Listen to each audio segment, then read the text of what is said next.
In early March 2024, I was on YouTube and I happened upon one of my favorite YouTube channels, Smarter Every Day, and I saw Destin talking about the solar eclipse.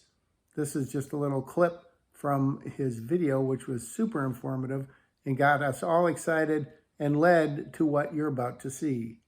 Have you ever doubted something and you're like, yeah, I hear people talking about that, but then you experience it and you're like, okay, I'm a believer. I'm in. I'm all in on this. That's where I'm at with total solar eclipses. Back in 2017, I met a guy here locally. His name is Dr. Gordon Telepin. He's a surgeon, and he just told me, he's like, dude, you're going to fall in love with eclipses.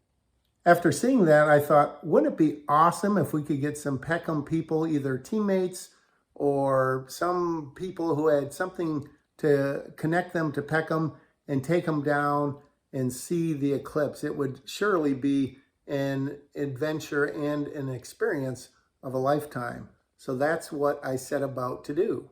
The first thing we would need is a plan. And so I jumped onto the NASA website to see where the path of totality was. I'd seen a little bit of it in the Smarter Everyday video, but when I went there, I saw that, yes, indeed, it was going to come up right through the great state, and I say that with biting my lips, the great state of Ohio, which was going to have a lot of opportunities. So what I did is checked out a couple of cities and determined, without a whole lot of intellectual prowess, that either Lima, Ohio or Findlay, Ohio would be the best bets. Findlay was about 30 minutes closer to Lansing, and it had 8 seconds less of totality, but still overall, I figured that that might be a good option. The next thing I did was enlist the incredible help from Siobhan, who turned me on to Alex Ford and Christina and Riley. We were all talking about it in the beginning.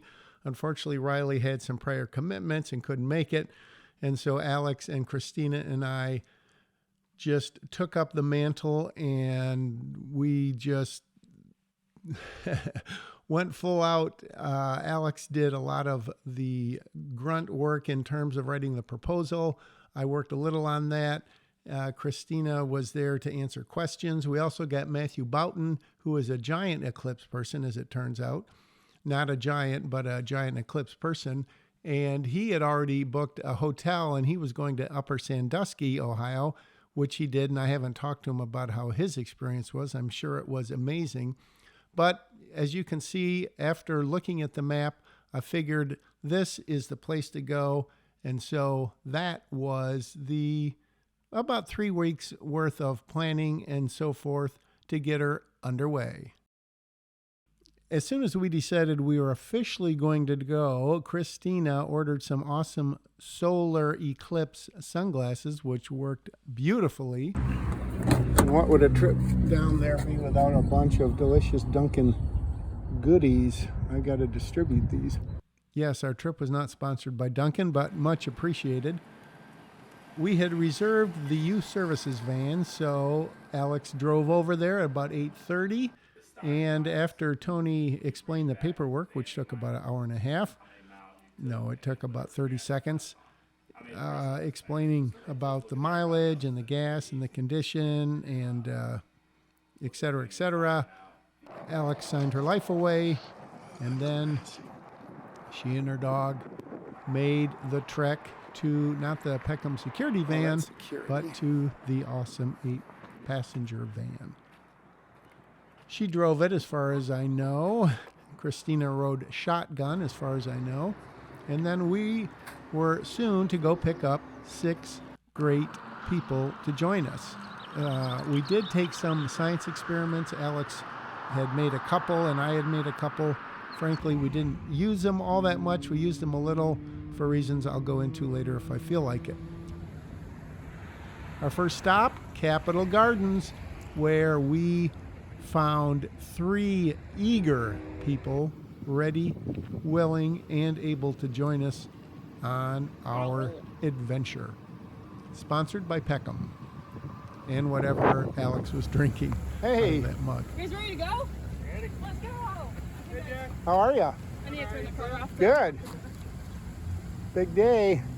It is. Yeah. How's it going over there? Good. And off we go to our next stop, which was that stop sign. But after that, it was going to be Independence Square, I believe. I was going to take a shot of the sign, but about 8 letters were missing. So I decided not to. Instead, we loaded up the rest of the van with people, and off we went. See you in Findlay. Just got on 75 South, and I don't know if this is Eclipse related or just what, but it's very slow. Perrysburg, Ohio. Making progress. The slowdown on 75 was almost all due to road construction. I have arrived at the University of Findlay, Ohio. This parking lot is about a little less than half full. There's some people that are literally look like they're just going to watch the eclipse from here. I'm going to go in that building and find out what's what.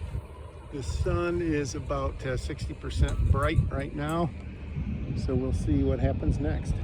I got there about 30 minutes before, I think, first contact. And this is sort of the crowd when I got there. You could see a fair amount of people with telescopes and or telescopic lenses for their cameras. A couple Michigan people, salt of the earth. I would say by the time the rest of the group got there were probably 1,000 people. It's hard to tell from ground level. I took my drone, but I did not take it out of the car, unfortunately. So I was waiting. I just got some random snapshots. You can see some people had some nice cameras, telephoto lenses.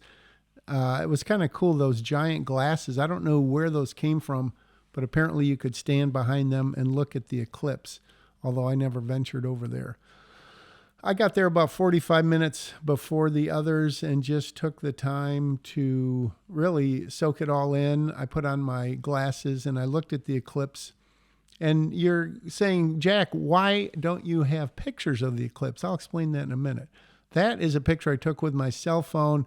It looks like the sun is out, but in fact, the sun was about at least half eclipsed by the moon at that time, interestingly enough.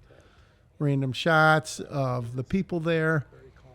I was right next to a building, so there was no one in back of us to bother us or anything. And then the fun began when the van pulled in. It was funny. We were in constant contact the last 5 minutes as Alex tried to find a place to park, and she really parked a lot closer than I did, so good for her. You can see the crowd growing. You can see our people on the way, about to have the best 3 minutes and 42 seconds of their lives, maybe their weeks. For sure their days, no question about that. A few still shots of the excited group, including our 2 wonderful staff people who did all of the work, and then our lovely residents who were there totally enjoying themselves. They got to go in, they got some snacks that they brought, and then they went in. They went inside, I think maybe bought some souvenirs, just did whatever they wanted. I think we had about 30 minutes before the eclipse was going to take place, so they sort of settled in, they walked around a little, took in the crowd, practiced looking at the eclipse. They were trying different filters in front of their cameras to try to get a picture of it, checking after their loved ones, and just in general, really enjoying it, soaking in the atmosphere, getting excited along with the rest of the crowd.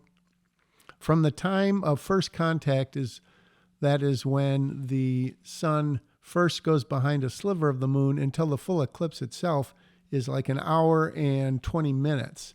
So that gave them some time to kind of get ready and practice, and certain people could check their email.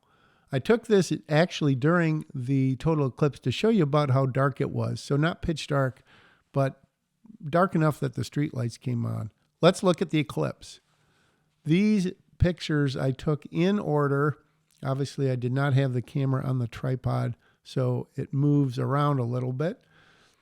You can see some pink edges around, little pink, not edges, but little sort of flares. And I know what those are, but I frankly don't have the internet in front of me, so I can't tell you. I did a few different exposures, different apertures. I was just seeing what approximated the actual look of the eclipse. And I'd say a shot like that was probably the most accurate. That's a little underexposed. That's overexposed in terms of how much sun you saw leaking from behind the moon. The natural question is, what is the sensation? And it's hard to describe. It's just very cool, especially when you first see the moon going in front of the sun, and then it's in front of the sun. And it's remarkable that it blocks out the sun's light for almost 4 minutes. It's just cosmic, literally. Now, I did a little zoom in here digitally just so you could get a little bit better look at those pink little flares, which are just very cool. It would have been worth investing in like a 2,000 millimeter lens, maybe next time.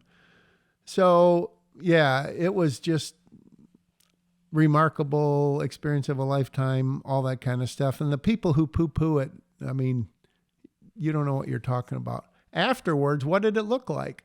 Well, thanks to a filter that someone had, and you saw in those previous shots, these are pictures of the sun after, obviously, the full eclipse had gone. And I just had the filter over the 135 millimeter lens. I used a few different exposures, but it's basically, I think, close to the same exposure. And what's interesting, of course, is it looks a lot more like the moon, right? It looks like the crescent moon, but actually, of course, that's the moon passing in front of the sun. There's a little different exposure. That's about how it looked. Well, you know, to be clear, at this point, this is what it looked like looking through regular solar glasses. As soon as the full eclipse ends, you cannot look at it with the naked eye anymore.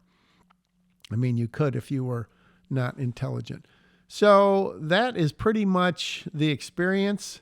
We jumped in our cars and drove home. I took some back roads thanks to Google Maps. It took probably almost 4 hours to get home. Regular time with no traffic would be about 2 hours and 30 minutes. So it was definitely a long drive home. Definitely worth the experience. I would do it again in 20 years.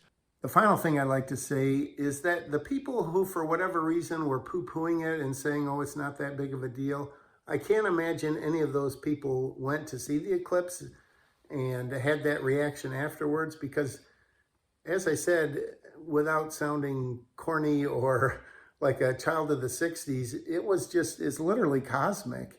I mean, you think about how rarely it occurs, for one, and the phenomena of how it occurs, and then the sensation of being there and hearing the oohs and ahs of the people, and, you know, the applause and just how excited everyone is. It's just remarkable, and certainly it was worth all of the planning. It was worth the trip down and back, and I'll do it again in 20 years for sure. So that was our total eclipse experience. It was totally awesome. And if I was to make a bad pun, I would say it eclipsed my expectations. Thanks for watching. Thanks for listening.